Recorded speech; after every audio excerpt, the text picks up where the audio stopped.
Husqvarna 543 XP, 43 cc's, just a hair under 3 horsepower, 2.95 is what they state.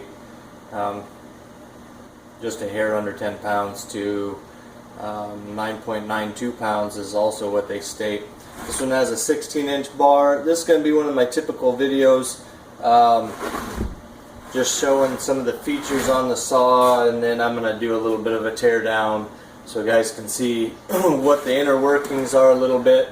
It is a strato saw, so in this particular model the intake is split. It's a rubber isolated intake manifold. The carburetor is a Walbro, and it is split down the center using some casting tricks and the choke and the throttle butterfly to split everything up. It does have an adjustable oiler, and one of the things this saw really does well is it oils. It oils a lot. Not disappointed with that. That being said, this saw, when I started and ran the first tank and a half through it, may have been the most disappointing professional series saw that I've ever run. Throttle response was terrible. It'd fall on its face halfway through a cut. It just, a couple guys told me it needs to run in, which is typical to the X-Torques. Large pistons, a lot of surface area that needs to break in. I'm on tank 10 or 11 now, and it's a totally different saw. It's woken up quite a bit, holds RPMs, 16-inch bar. It loves 9 to 9.5, bar buried if you're not too ham-fisted with it. I'm more and more becoming pleased with the way it pulls some chain. Chain brake is in the clutch cover. Handle obviously stays on. Clutch cover and everything comes off of the chain brake. It is an outboard clutch. This is set up for a rim, so it's got a 325 rim on it. You could change it if you'd like. It is non-cap muffler, of course, because it is a strato saw. It's got side access caps on the cylinder. Much easier casting and machining process. Now after 10 tanks or so, this is what the air filter does look like. It does have air injection. It seems to be working pretty well. It does have a mesh filter. I'm not a huge fan of those, but if you keep the grease or the seams greased a little bit, you'll be fine with it. It does have a foam pad underneath the filter also to keep the fines out. I'm going to do a couple cuts with this and some similar wood next, and then we'll tear it down, and we'll probably get some timing numbers and whatnot. Yeah, see what we can get out of this little guy. See if it's going to be something that's worth investing a little bit more money into, a little bit more performance. And there's another thing, is the price point. 2.4 horsepower and a 440, and that's about $250 to $299. This saw's MSRP is $499. That's kind of tough to swallow. It is light, it is nimble, it is pretty smooth for rubber mount. $499 is pretty tough though. I have already seen them online brand new shipped for somewhere around $420 to $430. A lot more reasonable. That gets into, you know, competitive with some of the metal cased Echo saws that are out there that perform very similar. So RedMax design.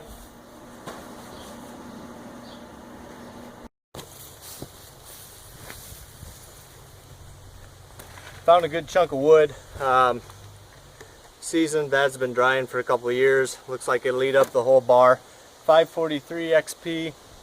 This is totally stock, just tuned properly. I just warmed it up. Make sure we get some time cuts that are fair after we do a little bit of work to it. Like I said, 325, 16-inch guide, new chain, 50 thousandths. We'll see how she pulls.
It does not have a Rev limited coil.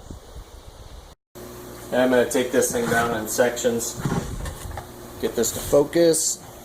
543. Oil cap, different size than the gas cap. It's not a standard Husky size. I, be perfectly honest, don't mess with RedMax saws that much, so I couldn't tell you if it's a standard RedMax size. Adjustable oiler, like I stated earlier, is right there, maxed out. It pumps plenty of oil. We have a 3-shoe clutch, old school style with a 1 spring around it. Chain guard, looks like a polymer. Oil pump, I'll get tore down into that. Single outlet muffler. Outlets are actually, I think there was 3 holes in there. Pretty darn close to the same size as the exhaust port on the motor. So I don't know what opening it up is going to do. We'll have to see down the road. A decent bucking spike. It kind of surprised me. It came without it installed. I put it on. Sticks out nice. Keeps the front of the saw away from the wood pretty good. Keeps your hand cool. One thing I've noticed about this is where your hand sits. The exhaust outlet is a little bit or even with the plastic. So you don't, I mean, like some of the Huskies with that exhaust port sticking way underneath here, that plastic gets quite hot. I do really like that. The handling is nice. It's nice and narrow. I think they could have made it a little bit more narrow. If they wouldn't have put an easy start to spring assist recoil in it, I don't really care for that. It doesn't need a decomp. Obviously, it doesn't have one. But it also, in my opinion, a professional saw, it does not need a spring assist start. Just me. Clutch cover. It's a plastic like a polymer. It's very thick. Weighs quite a bit for all the plastic clutch covers that I've held on to. It's got a different apparatus as far as tripping it. Got a nice brake band. Obviously, it's got a external or a side chain tensioner. Nice big metal inserts for the bar nuts. Pretty simple. It looks like this one will be easy if somebody trips it, pulls it off with the brake tripped. It will be easy to reset, or at least is quite a bit easier than previous Husqvarna models that had the 3-fingered engagement from the chain brake handle. I'm going to turn it down a little bit farther here. Here we have the spring assist recoil cover. It's got a big metal spring inside there. Makes it easier on the hands. Like I said, I don't really care for that. I kind of wish they would have done more of a setup with a spring in the handle itself, like the T540 did. I would have liked that better. It would have slimmed things up a little bit. Taken basically that much material out, it would have been 3/4 of an inch thinner. It is air injected. Here's part of the passage here. It links up with this plastic boss right there. Comes in through here and then in through the case right here underneath the carburetor. The carb is a Walbro. It's got a split intake. Basically, when both butterflies are open, open, the casting, the way they cast the inside of the carburetor, it lines up and seals, for the most part, seals them off in 2 separate passages, one for clean air and one for fuel and air for the lower crankcase. The impulse line runs down and into the case, not into the cylinder. Everything also, I must mention, is a 27 torque, T27. Choke is on the right side. It does have a primer bolt purge. Other than when it was brand new and I primed it, I've not used it once. It starts 1-2 pulls every time. RedMax design, it's got a transfer cap, like I mentioned earlier, easier to make castings and machining for. I'm going to pop the clutch off here. Just a regular filter cover, 1 wing nut, and plastic top cover, and a movable winter plug that I see goes nowhere. I realized. You must have to drill that out. But when you're using that one, you can flip it over to here if it actually had a hole in it.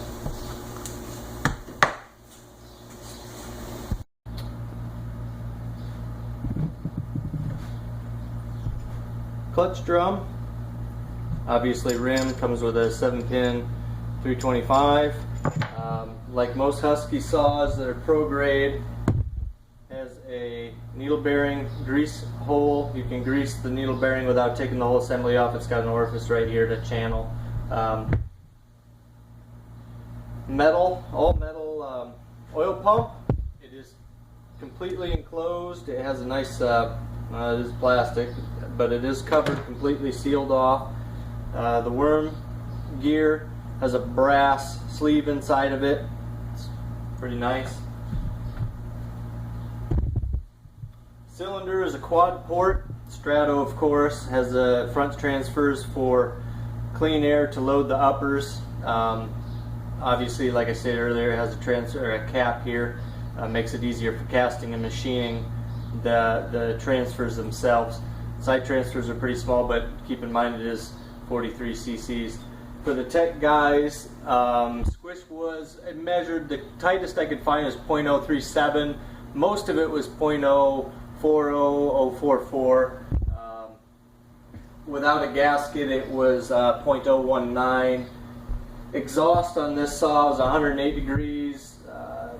123 is when the transfers open, and 70 degrees on the intake. It doesn't have that much intake. And also, I'll note, on every other Strato that I've dealt with, or at least the pro grade ones, 550s, 555s, 562s, all the 545s, the Strato port and the intake open identical, the exact same time. This one, I didn't measure the degrees. I'm going to go back and do that. I should have. The Stratos open several degrees before the intake does, before the case volume opens up. Not quite sure what their deal was on that. I'm going to get a good measurement though to see exactly what it sit at. Quad port. It also is a dome piston. It has 1.2 millimeter rings, two of them, one locating pin in the back on the intake side, the other one is well to the side of the exhaust. No reason to worry about that. The exhaust roof is completely flat. You can see kind of a witness line from the muffler where exhaust has made it dirty. The exhaust port and the inlet for the muffler do not match up at all. Like there was absolutely no intent, or they made no attempt to make them line up at all.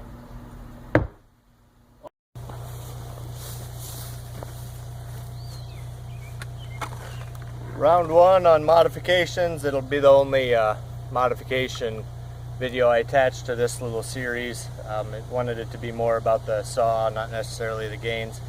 I just warmed it up, tuned it a little bit. This is basically the first couple cuts. Same bar, same chain, untouched.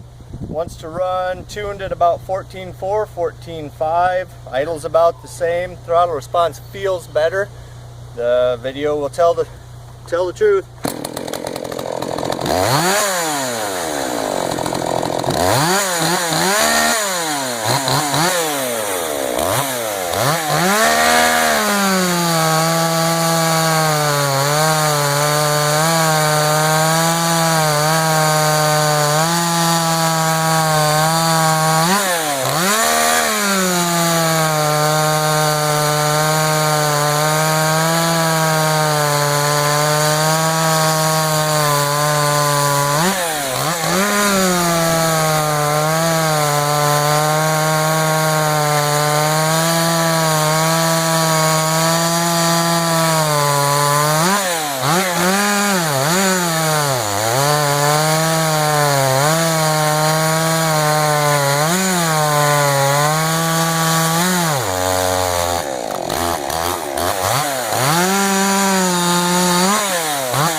wants to hang a little bit on the changeover.